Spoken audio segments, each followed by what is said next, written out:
할렐루야. 오늘 함께 나눌 말씀은 구약성경 창세기 1장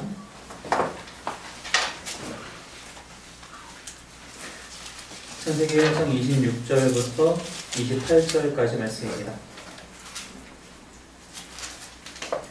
창세기 1장 26절부터 28절까지의 말씀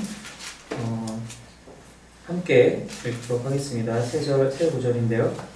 26절부터 함께 읽겠습니다. 시작. 하나님이 이르시되 우리의 형상을 따라 우리의 모양대로 우리가 사람을 만들고 그들로 바다의 물고기와 하늘의 새와 가축과 온 땅과 땅에 기는 모든 것을 다스리게 하시고 하나님이 자기 형상 곧 하나님의 형상대로 사람을 창조하시되 남자와 여자를 창조하시고 하나님이 그들에게 복을 주시며 하나님이 그들에게 이르시되 생육하고 번성하여 땅에 충만하라 땅을 정복하라 바다의 물고기와 하늘의 새와 땅에 움직이는 모든 생물을 다스리라 하시니라. 아멘. 지난 주일에 같이 이제 말씀을 나누면서 성전에 대한 이야기를 했어요. 성전에 대한 이야기를 하면서 이스라엘이 갖고 있었던 성막 그리고 성전이 하나님의 모든 피조 만물인 온 우주를 상징한다라는 것. 그렇기 때문에 A가 B를 상징한다라고 했을 때 B가 진짜라는 거죠. A는 그거에 대한 상징품이고요. 즉 성전 자체도 중요하지만 성전이 중요한 만큼 그것보다 또 그것의 진짜 모습인 우주가 하나님의 모든 피조 만물이 그만큼 중요하면 그 모든 곳에 그 모든 피조 만물 안에 하나님이 임재하시길 원하시고 거기서 예배 받으시기 원하신다는 것. 우리가 그 하나님의 통치하심 안에 들어가 있다는 것과 또 그래서 에덴이 그 안에서의 그런 온 우주가 성전이라고 했을 때 그 에덴이 또 그것의 축약된 모습으로서의 성전 그리고 성소로서의 역할을 감당했었기 때문에 그 안에 있었던 아담이 제사장으로서 그래서 그 아담이 했던 모든 사명들이 우리에게 이어진다라고 지난 시간에 이제 같이 그런 말씀을 나눴었는데 오늘은 지난 시간에 나눴던 그 마지막 이야기 아담의 사명이 우리에게로 이어지는 것에 대해서 조금 더 구체적으로 보려고 합니다. 왜 아담에게 주어진 사명이 나에게까지 와야 하는가? 사실 우리가 알다시피 아담이 온 인류의 이제 첫 번째 조상이라고 한다면 당연한 거죠. 어쩔 수 없이 그것은 우리 모두가 다 한 조상에서 나왔다면은 당연한 이치이긴 하겠죠. 하지만 그런 맥락을 떠나서 왜 그 사명이 우리한테까지 오게 되는가에 대해서 좀 얘기를 나누려고 해요. 그 얘기를 하려면은 실제로 아담이 받은 사명이 무엇인가를 다시 한번 좀 되짚어 볼 필요가 있을 것 같아요. 우리가 지금 방금 읽었던 이 창세기 1장 26절부터 28절까지의 말씀이 하나님께서 아담과 하와를 창조하시고 그리고 나서 처음으로 이제 그들에게 사명을 주시는 거, 명령을 주시는 거예요. 그래서 이제 26절 말씀해 보니까 사람을 만들고 나서 이 모든 피조 만물들을 다스리게 하자. 즉 이것이 이제 목적이 되겠죠. 사명의 일부가 되겠죠. 또 27절에 뭐라고 얘기했냐면은 그래서 이제 그 목적에 따라서 하나님의 형상대로 사람을 즉 남자와 여자를 창조하셨어요. 그리고 그러면서 28절에 뭐라고 얘기하고 있냐면은 그들에게 복을 주시면서 생육하고 번성하고 땅에 충만하고 땅을 정복하고 모든 것을 다스리라 이렇게 명령을 하고 계시다는 거예요. 우리가 지난 시간에 잠깐 말씀 나눴다시피 에덴이라는 곳에서 아담이 하와가 또 거주하고 있었어요. 그 안에서 하나님께서 주신 이제 사명을 이제 아담 하와가 감당하고 있었다라는 거죠. 그때 이제 제가 말씀 나누면서 경작하고 지키다라는 것이 그 경작이라는 것이 땅을 일구는 표면적인 의미도 있지만 실제적으로 이 구약의 모세오경 안에서의 맥락에서는 그 경작하다라는 것이 섬기다, 순종하다는 뜻도 같이 포함하고 있고 또 그 지키다라는 것이 그 공간, 그 영역 안에 부정한 것이 틈타지 못하도록 즉 에덴이라는 그 성전 안에, 성소 안에 부정한 것이 즉 죄, 불순종이 들어오지 못하도록 지키는 것을 이야기하고 있다라고 이제 같이 이야기를 나눴었는데 그런 일들을 지금 아담과 하와가 하고 있다는 거죠. 그런데 28절 말씀을 잘 보면 땅에 충만하라는 말이 일단 있고요. 또 생육하여 번성해서 그리고 땅을 정복하라는 말이 있어요. 자, 땅을 정복하라라는 거는 말 그대로 주신 모든 피조 세계를 정복하라는 거예요. 근데 제가 지난 시간에도 말씀드렸지만 에덴이 전 지구는 아니에요. 에덴이 온 우주는 아니라는 겁니다. 즉 에덴 외의 지역이 분명히 있다라는 거예요. 아담과 하와도 죄를 짓고 나서 어떻게 돼요? 에덴에서 쫓겨나요. 그죠? 에덴의 동쪽 방향으로 쫓겨나게 됩니다. 즉 에덴 외의 지역이 있었다라는 거예요. 하나님이 여기서 28절에서 땅을 정복하라는 것은 에덴을 정복하라고 하신 게 아니에요. 에덴 이외의 모든 지역까지 모든 것들을, 모든 땅을 정복하라는 거예요.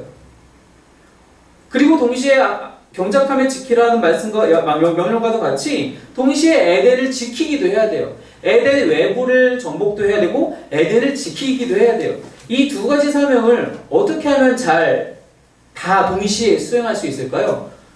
방법은 하나가 있어요. 뭐냐? 에덴을 넓히는 겁니다. 처음 받은 에덴을 넓혀가는 거예요. 그럼 당연히 그 에덴 이외의 지역이 정복되고 동시에 에덴을 지킬 수 있는 그 방법이 된다는 거죠. 즉 에덴 이외의 지역도 에덴과 같은 곳이 될 수 있도록, 즉 에덴과 같은 곳이라는 것은 성경에서 창세기 1장 2장에서 어떻게 묘사하고 있어요? 하나님이 함께 거니시는 곳이라고 그래요. 그죠? 바로 그러한 곳이 될 수 있도록 에덴을 넓혀나가는 작업을 하나님께서 아담과 하와에게 주셨다라는 거예요. 사실 이건 당연할 수밖에 없을 것 같아요. 왜냐면은 일단 생육하고 번성하게 되면은 점점점 후손이 늘어날 거 아니에요. 제한된 공간에서는 다 살 수가 없어요. 아담과 하와가 에덴에서 쫓겨났을 때 가인과 아벨이 있었는지 없었는지는 잘 모르겠어요. 성경에서 그걸 얘기하고 있지는 않으니까요. 아마 없을 거라고 생각은 하는데, 만약에, 물론 역사에서 만약이라고 하는 게 좀 그렇긴 하지만, 만약에 이 아담과 하와가 불순종하지 않았으면은 생육하고 번성함으로 말미암아 에덴은 좁아졌을 거예요. 그럼 당연히 에덴이 넓어질 수밖에 없는 거예요. 누구는 에덴에 살고 누구는 에덴 밖에 살 수는 없는 거잖아요. 즉 어찌 되었든지 간에 아담에게 주어진 역할 중에 하나는 에덴을 넓혀가는 거예요. 어떻게 에덴을 넓혀가야 하는가? 그 방식으로서 하나님이 27절에서 뭐라고 이제 말씀하고 계시냐면은 하나님의 형상대로 사람을 창조하셨다고 이야기를 하고 있어요. 하나님의 형상, 우리가 이 구절에 대해서 이제 주로 이야기를 할 때 아주 옛날에는 말 그대로 외면적인 그 모습에 대해서 이제 이야기를 할 때도 있었어요. 근데 그것이 이제 시간이 지나면서 이것은 하나님의 성품 혹은 하나님의 속성에 대한 것이다 라고 이야기하기도 했어요. 다만 맞는 말이죠. 그 외면에 대해서 우리가 알 수 없지만 물론 외면은 하나님의 외면을 우리가 왈가왈부할 수 없기 때문에 그것은 다 제껴놓더라도 하나님의 속성과 성품에 대해서 이야기하는 건 맞다고 봐요. 또 한 가지가 무엇이냐면은 당시 고대 근동에서는 어떤 형상에 대한 단어, 형상이라는 단어를 어떻게 이해하고 있냐면은 이런 거예요. 어떤 왕이 이제 정복전쟁을 통해서 국토를 넓혀가요. 넓혀가면은 자신이 실제로 다스릴 수 있는 공간은 제한적이잖아요.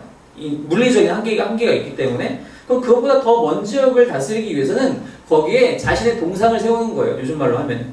큰 신상, 자기를 본딴 석상을 하나, 목상이 되었든 뭔가를 하나 세우는 거죠. 여기는 내 땅이다라고 여기저기다 다 이제 박아놓고 다니는 거예요.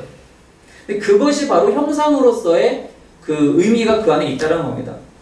하나님이 사람을 당신의 형상대로 만든다는 것은 당신의 전권을, 즉 이곳도 우리가 있는 곳이 바로 하나님이 다스리시는 곳이다 라는 것을 보여주기 위한 거라는 것입니다. 물론 이것은 깨져요. 왜 깨지냐? 사람의 타락 때문에, 불순종 때문에, 죄 때문에 우리가 하나님의 형상을 잃어버리고 말아요. 그렇기 때문에 우리가 있는 모든 곳이 하나님이 다스리시는 곳이다라고 말할 수 없게 되었어요. 하나님이 못 다스리신다는 것이 아니라 우리가 하나님의 다스림에서 벗어나 버렸다는 거예요.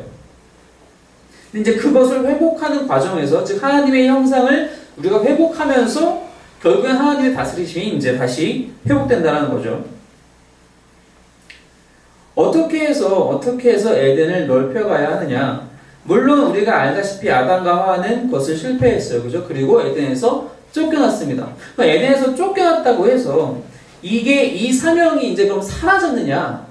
에덴에서 쫓겨났으니까 더 이상 에덴을 넓힐 수 있는 방법, 에덴을 넓힐 수 있다라는 넓힌다라는 그 방법 자체를 잃어버리게 된 거잖아요. 하지만 그렇지 않다라는 겁니다. 왜 그렇지 않느냐? 우리가 알다시피 창세기 3장에서 하나님이 아담과 하와를 내쫓으시기 전에 하시는 일들이 있어요. 무엇이 있습니까? 가죽옷을 지어서 입히세요. 그죠? 가죽옷을 지어서 입힌다라는 것에 대한 첫 번째 의미는 일단 아담과 하와의 죄에 대해서 피해 속죄를 하셨다는 의미가 있어요. 그죠? 가죽옷을 지으려면 일단 한 짐승이 죽어야 되잖아요. 짐승의 피가 흘려져야 된다는 얘기죠. 생명의 피가 흘려져야 된다는 얘기죠. 또 한 가지 의미는 무엇이냐면은 바로 옷에 담겨있는 의미입니다. 옷이라는 것은 상속권을 동시에 의미하기도 해요. 왜냐? 그러한 예가 성경에 몇 가지가 나와야 하는데, 첫째, 야곱이 요셉에게만 화려한 채색 옷을 줘요. 야곱의 머리에서는 12명의 아들이 있지만 요셉이 제일 최고인 거예요. 요셉이 내 마음속의 장자인 거예요. 루벤 아니라는 거죠. 그런 그 옷에 대한 이야기가 있죠. 또 어디서 나타나나요? 엘리야의 옷을 엘리사가 받아가요. 물려받게 되죠. 누가복음 15장에서 예수님이 탕자 비유를 하십니다. 탕자가 돌아와요. 아버지가 제일 먼저 뭘 합니까? 끌어안고 입을 맞추고 옷을 입혀주고 반지도 끼워줘요. 신발도 신겨주고요. 옷에 의미가 있다는 겁니다.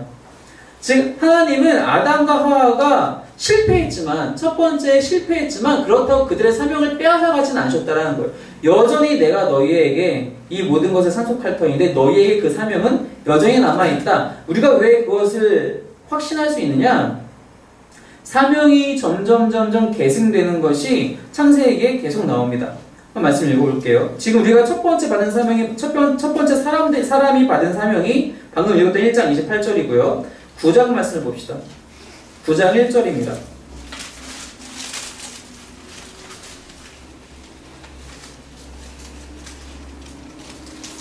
9장 1절 함께 읽겠습니다. 시작. 하나님이 노아와 그 아들들에게 복을 주시며 그들에게 이르시되 생육하고 번성하여 땅에 충만하라. 7절도 같이 읽을게요. 시작. 너희는 생육하고 번성하며 땅에 가득하여 그 중에서 번성하라 하셨더라.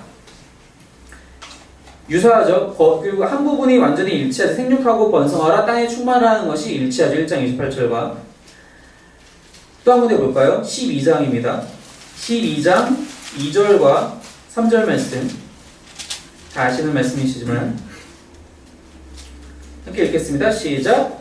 내가 너를 큰 민족으로 이루고 내게 복을 줘 내 이름을 창대하게 하리니 너는 복이 될지라. 너를 축복하는 자에게는 내가 복을 내리고 너를 저주하는 자에게는 내가 저주하리니 땅의 모든 족속이 너로 말미암아 복을 얻을 것이라 하신지라. 아브라함이 주시는 말씀이죠.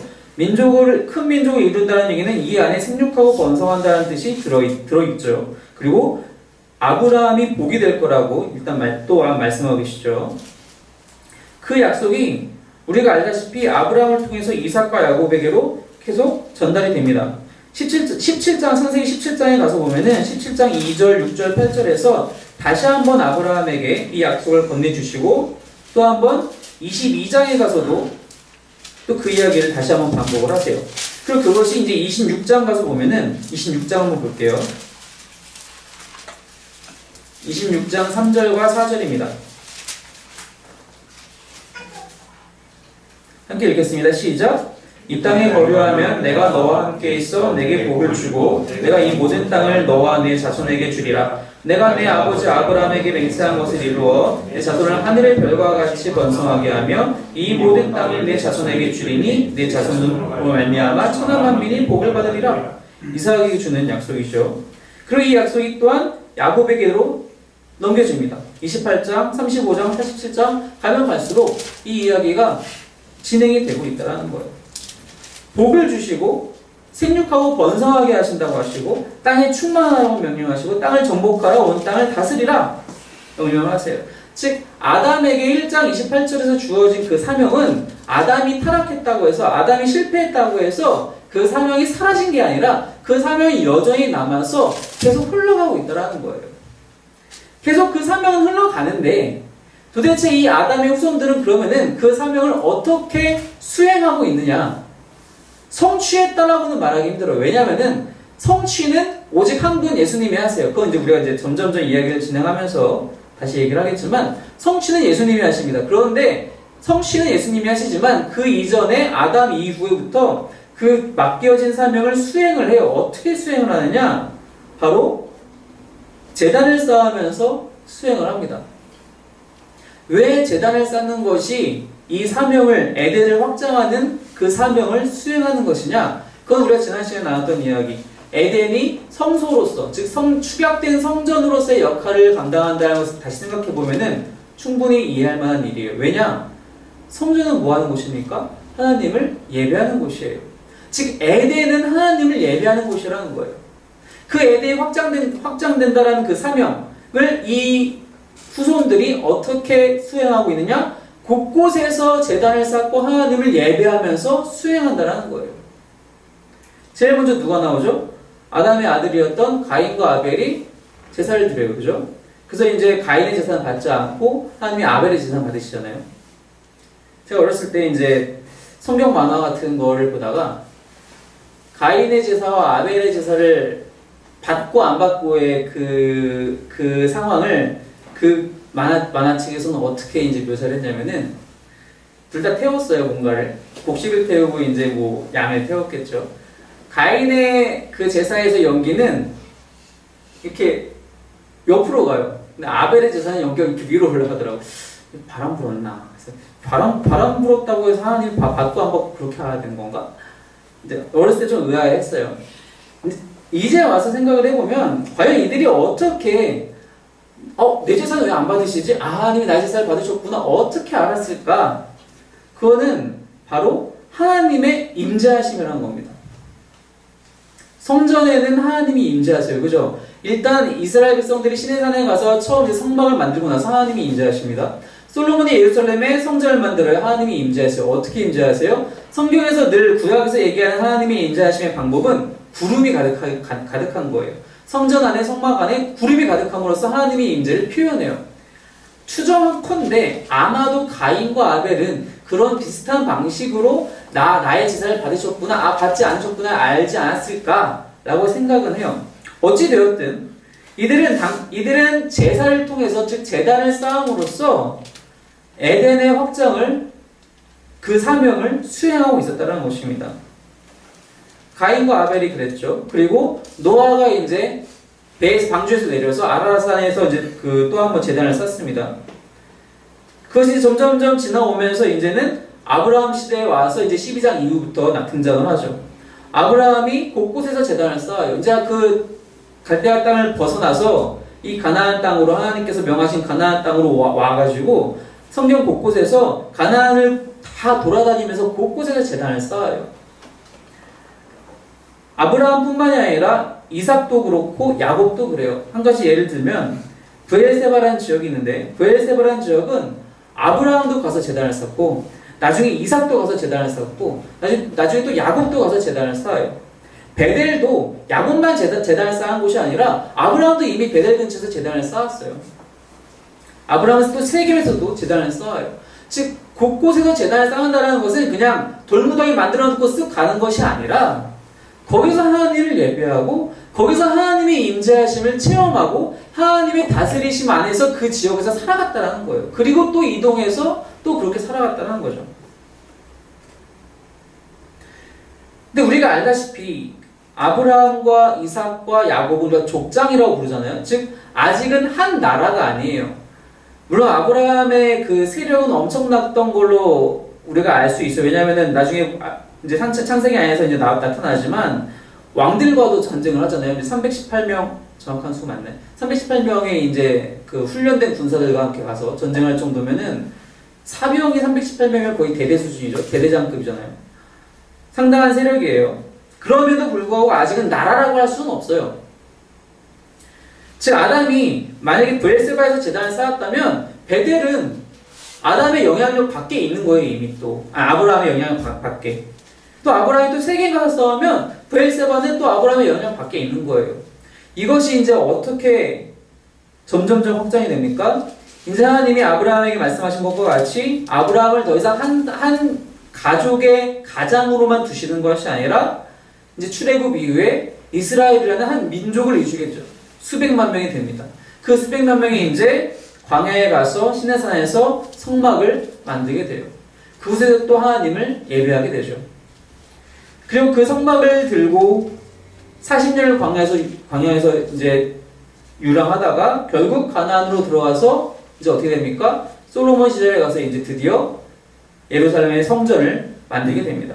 그리고 그 예루살렘 성전을 통해서 이스라엘이라는 한 나라가 구별되게 돼요. 사명은 아담에게서부터 멈추지 않았고 아담 이후로도 쭉 계승되었는데 그 사명을 계승받은 사람은 그 사명을 수행하기 위해서 곳곳에서 제단을 쌓았다는 것입니다.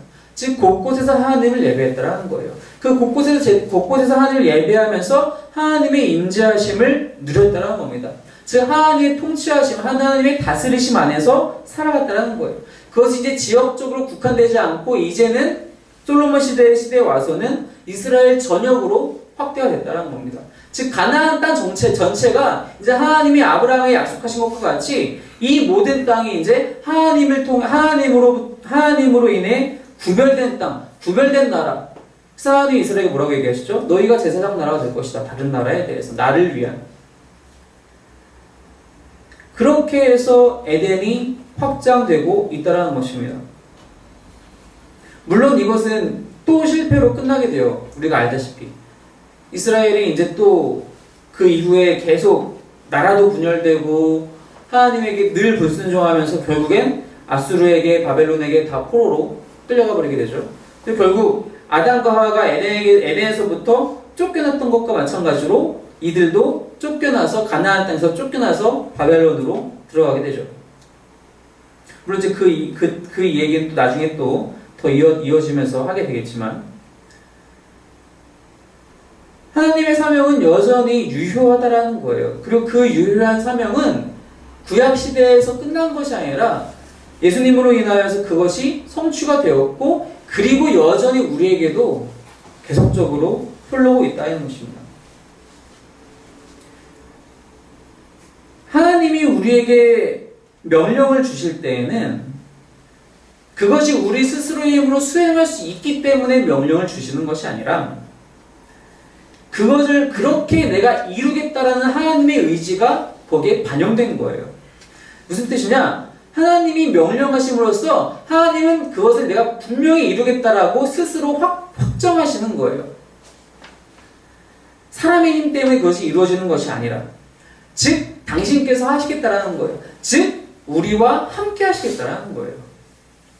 하나님이 사람에게 명령한다는 것은 그 안에는 내가 너와 함께 하겠다라는 뜻이 들어가 있다는 것입니다. 이 명령과 약속은 절대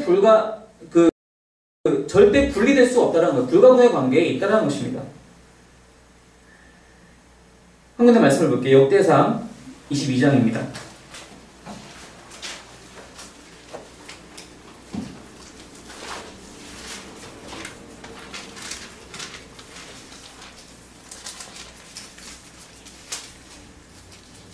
역대상 22장 11절 12절 두 절 말씀 함께 볼게요. 역대상 22장 11절과 12절입니다. 시작.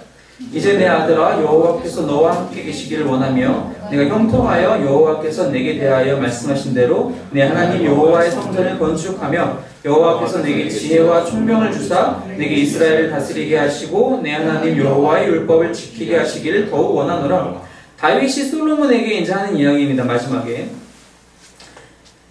11절을 보니까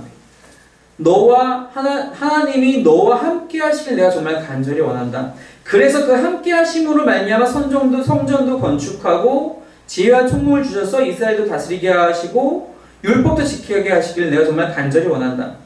즉 하나님이 함께 하시는 것이 먼저라는 거예요. 그것이 있기 때문에 이러한 것들이 성전도 건축하고 이스라엘도 다스리고 율법도 지키는 것이 가능해진다는 거예요. 하나님이 그냥 마구잡이로 명령만 주시고 너 안 할 거야? 하지 마. 이게 아니라 명령을 주셨다는 것은 하나님이 함께 하신다는 것을 이미 전제하고 있다는 거예요. 한 군데 더 볼게요. 학개서 말씀입니다.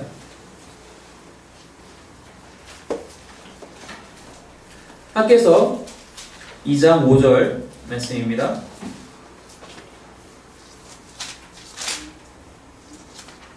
2장 5절 시작.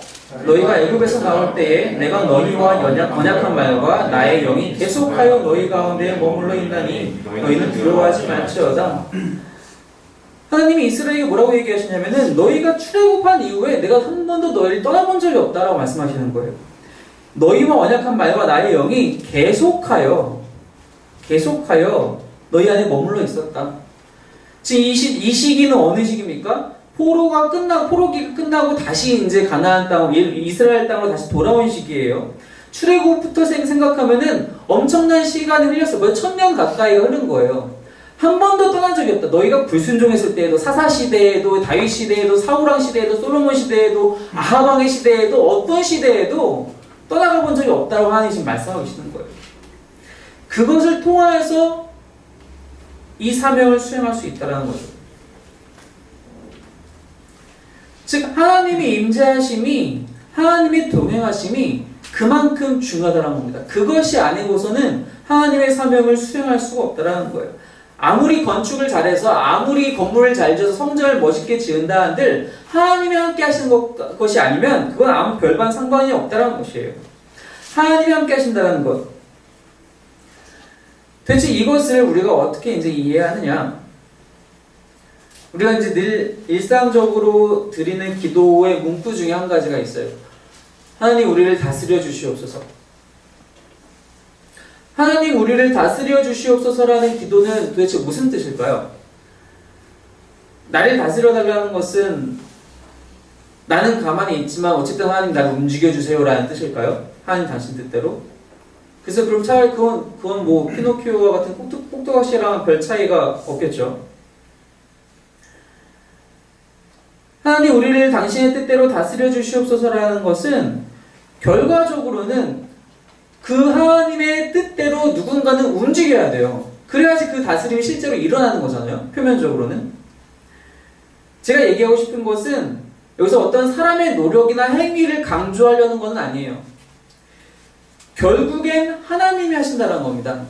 어떠한 일들이 이루어졌을 때 결국엔 그것은 하나님이 하신다는 거예요.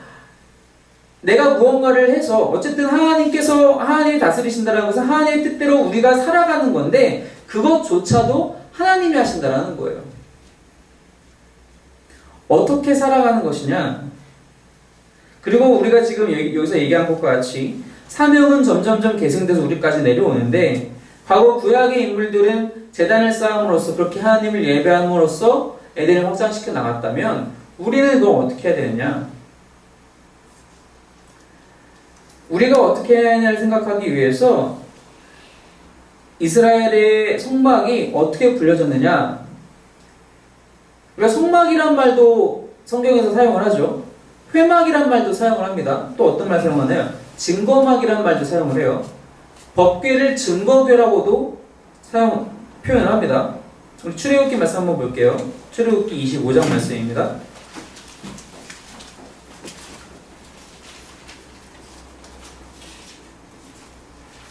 출애굽기 25장 16절 말씀입니다.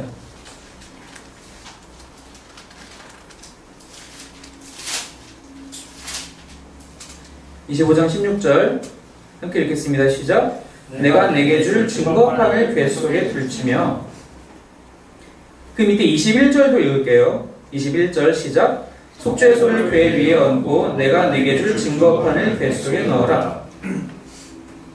출애굽기뿐만 아니라 시편에서도, 시편 78편 119편에서도 똑같이 그 10계명이 담겨있는 그 돌판을 증거판이라고 표현을 해요. 즉 10계명이 증거라는 거죠. 무엇에 대한 증거냐? 하나님의 뜻에 대한 증거라는 겁니다. 하나님이 10계명이라는 명령을 이스라엘에게, 사람에게, 우리 모두에게 주시면서 하나님의 뜻을 그것으로 증거하셨다라는 거예요. 증거라는 단어와 같은 어근으로 증인이라는 단어가 나타나요. 히브리어 안에서. 그리고 그 증인이라는 단어는 우리가 알다시피 신약 성경에 와서 엄청나게 자주 사용이 되죠. 증인이 된다라는 것. 땅끝까지 이르러 나의 증인이 되어라. 그것이 이제 사도행전 2부에서도 계속 그 단어가 또한 사용이 되죠. 어떻게 증인이 되느냐?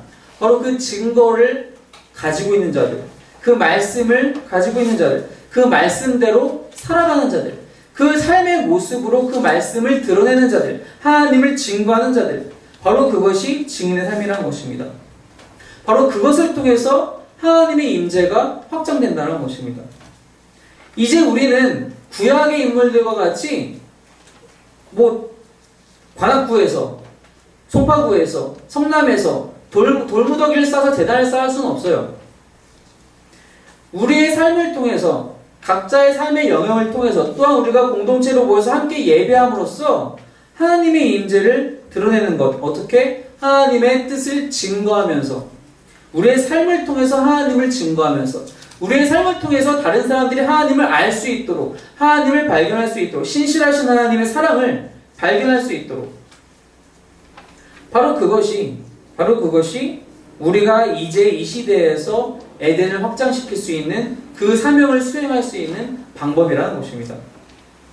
에덴이라는 곳이 창세기에 이미 1, 2장에 나와 있는 것 같이 하나님이 거니시는 곳, 즉 늘 하나님의 임재가 있는 곳이라면 그것을 또한 그 에덴을 확장하는 것이 아담 이후로 모든 인류의 사명이라면 우리가 해야 될 것은 늘 하나님의 임재와 더불어 하나님과 동행하며 살아가며 또한 그것을 남들에게 증거하는 거예요. 하나님을 알지 못하는 사람들에게 증거하는 것이란 것입니다.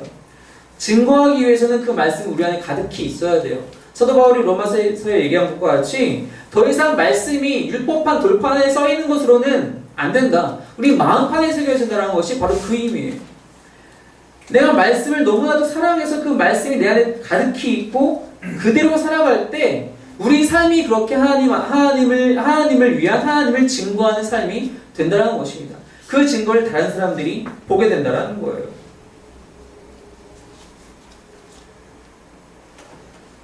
그래서 그 임재를 넓혀나가는 것, 그것이 바로 에덴의 확장이며 그것이 바로 우리가 오늘날 이 사명을 수행할 수 있는 방법이란 것입니다.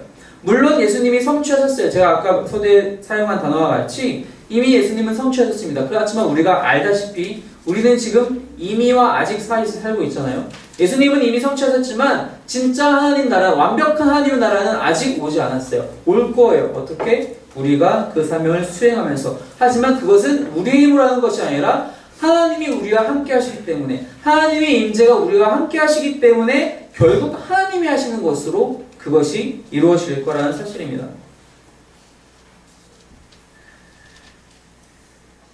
이사야 55장 6절에 가서 보면은 만날만 할 때 하나님을 만나라고 또 하나님을 찾으라고 이사야 선지자가 이야기를 하죠. 아담은 그러지 못했어요. 그죠? 아담은 범죄한 이후에 하나님의 낯을 피하여, 창세기 3장 8절에 가서 보면 낯을 피하여 숨어버립니다. 하나님을 찾아야 되고 하나님을 만나야 될 사람이 숨어버려요. 자신의 사명에서 도피합니다. 죄 때문에, 불순종 때문에. 자기가 실패한 것을 통하여서 그 에덴이라는 곳에 죄가 들어왔을 때 그렇게 사람이 바뀝니다. 우리의 삶 속에서 늘 하나님을 찾고 하나님을 만나고 그 임재하심을 통하여서 에덴을 확장한 능력을 수여받고 또한 수행하는 저와 여러분이 되시길 주님의 이름으로 축원합니다. 그래서 그렇게 하나님의 사명을, 우리에게 주신 그 사명을 확장하는, 수행하는 우리 모두가 되길, 또 그 능력이 오직 주님께로부터 온다라는 것을 날마다 고백하시는 저와 여러분이 되시기를 주님의 이름으로 소망합니다. 함께 기도하며 나가겠습니다.